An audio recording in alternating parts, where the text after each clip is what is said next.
This is something I never really thought I'd talk about publicly, but it's been gnawing at the back of my mind for months, and I guess I just need to say it somewhere. Maybe someone out there will understand, or at the very least, I'll get it off my chest. So, this story starts with my best friend. Let's call him Ethan, and me. We met in 10th grade, but honestly, it felt like we'd known each other our whole lives. We were those kids who instantly clicked. Same humor, same obsession with video games and movies, same tendency to overthink everything. You know when you meet someone and it just feels easy. That was us. Ethan wasn't just a friend. He became like a brother. We pulled all-nighters playing Halo, shared our cringy teenage poetry, talked about our futures like we had it all figured out.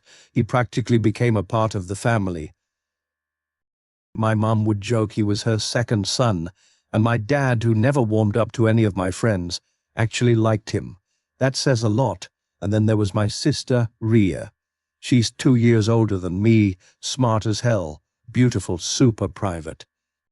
She never brought guys home, never talked much about her love life, but I always admired her, even when we didn't always see eye to eye. She had this confidence that I lacked. When I was younger, now growing up, Ethan and Ria would tease each other a lot. Fun banter, sarcastic comments. Playful little digs. I never thought much of it, honestly. I thought they just had that sibling-ish rivalry thing going. I never saw anything deeper, at least not back then. Flash forward a few years. We graduate high school, go to different colleges, but Ethan and I stayed tight. We'd FaceTime late into the night, talk about how we hated dorm food, how we missed home, how we were going to get a sick apartment together after graduation. He even helped me through my first real heartbreak when my girlfriend of almost a year cheated on me. He was the only one who really got me through it. I trusted him with everything. Then came last year. Things started shifting. At first I just noticed Ethan was acting kind of different. He wasn't answering calls as quickly.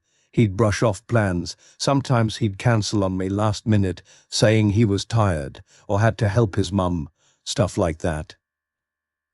At first I gave him the benefit of the doubt. Life gets busy, right? But something felt off. Then weirdly enough, my sister started acting odd too. Not in a dramatic way, just subtle stuff. She was always smiling at her phone, disappearing for hours. She stopped being around the house much. And when I asked who she was talking to or where she was going, she'd just say out and change the subject. There was this one night that still stands out. I was on a call with Ethan, and I heard a voice in the background, a familiar voice. I couldn't place it at first, but my gut twisted. It sounded like Ria. I asked him, "Yo, is that my sister?" And he laughed, and said, "Nah, man, you're hearing things." I believed him. God, I feel so stupid now. Weeks passed, then months, and suddenly Ethan ghosted me, just like that. No fight, no falling out, no goodbye. One day we were sharing memes like usual, and the next day he just vanished. I called, texted Med, nothing, just total silence. I even reached out to his brother like, "Hey, is he okay?" And the dude was super casual, like, "Yeah, he's good, just been busy."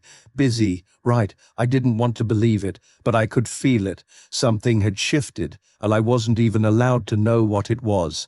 I started spiraling, like actually questioning myself. Did I say something wrong? Was I too clingy? Did I cross some line I didn't realize? I kept thinking, maybe he'd come around, that it was just a phase. But deep down, I was already grieving the loss of the friendship. And then came the day. I came home early from work because my car battery died, and I needed to get it replaced. My boss let me leave early, and I remember being in this weirdly good mood. Like, cool, I get to chill for the afternoon. I walked into the house, and my mum was scrolling through, her phone on the couch. She looked up at me, smiling, and said, "But do you see the photos? Weren't they beautiful?" I was like, "What photos?" She turned her phone around, and there it was, a Facebook post. My sister, my best friend, in wedding clothes. They got married behind my back.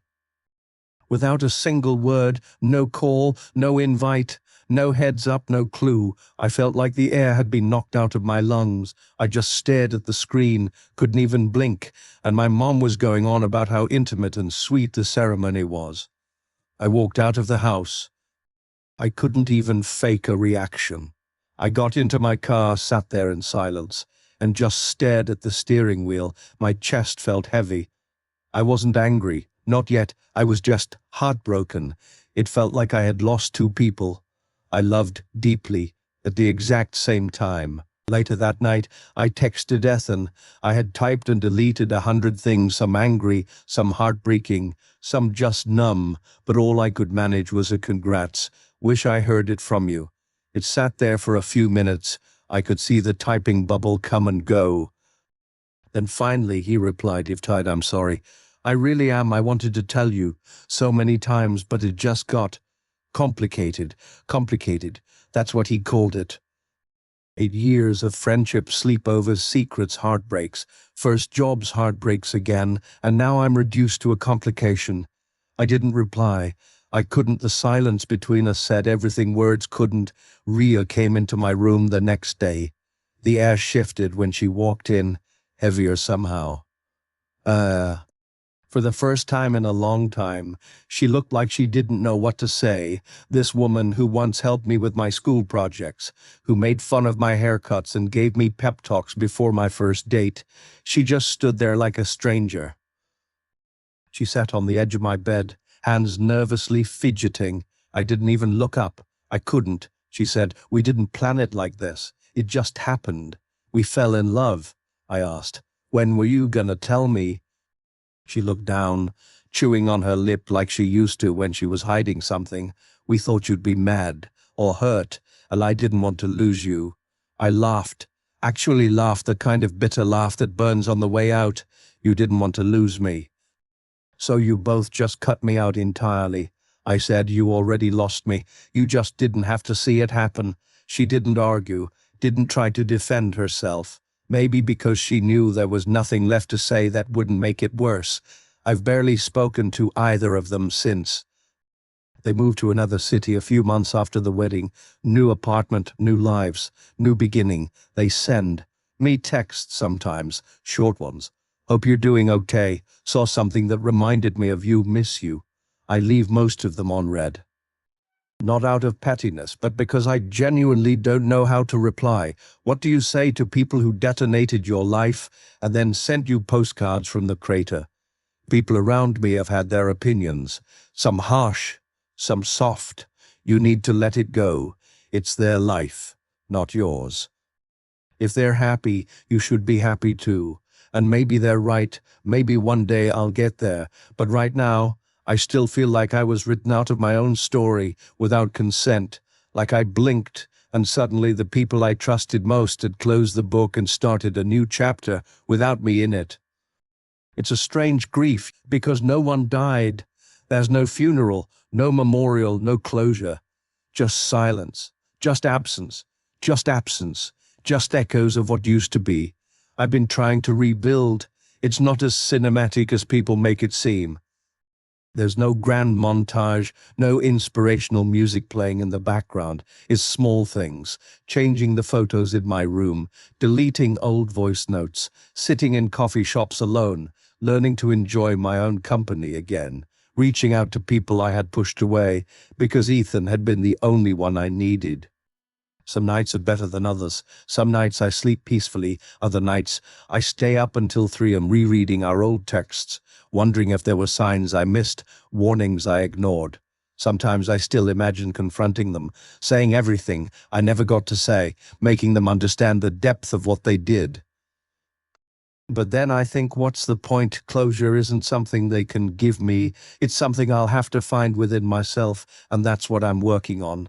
I'm learning that healing doesn't mean forgetting. It doesn't mean pretending it never happened. It means making peace with the scars. Accepting that I'll always carry this with me, but it doesn't have to define me. I'm starting therapy next week. It took a lot to admit I needed help, but maybe that's the bravest thing I've done since this whole thing happened. I'm also trying new things. I picked up photography. I started journaling. I've made a couple new friends, nothing too deep yet, but still, it's a start. I smile more, not always, but more than before. And slowly, I'm beginning to feel like me again. Not the me who depended on Ethan for everything. Not the me who idolized Rhea like she could do no wrong. Just me, raw, flawed, growing. If you've been through something like this, if someone close to you betrayed your trust or chose not to include you in their happiness, I just want you to know you're not crazy for being hurt. You're not selfish for needing time. You're not weak for taking longer to move on than others think you should. Some losses don't come with clean breakups. Some feel like slow poison, but even poison over time leaves the body. Thanks for reading or listening, or just holding space for me while I got this off my chest. Sometimes the people we love most are the ones who hurt us deepest, but we're allowed to survive it.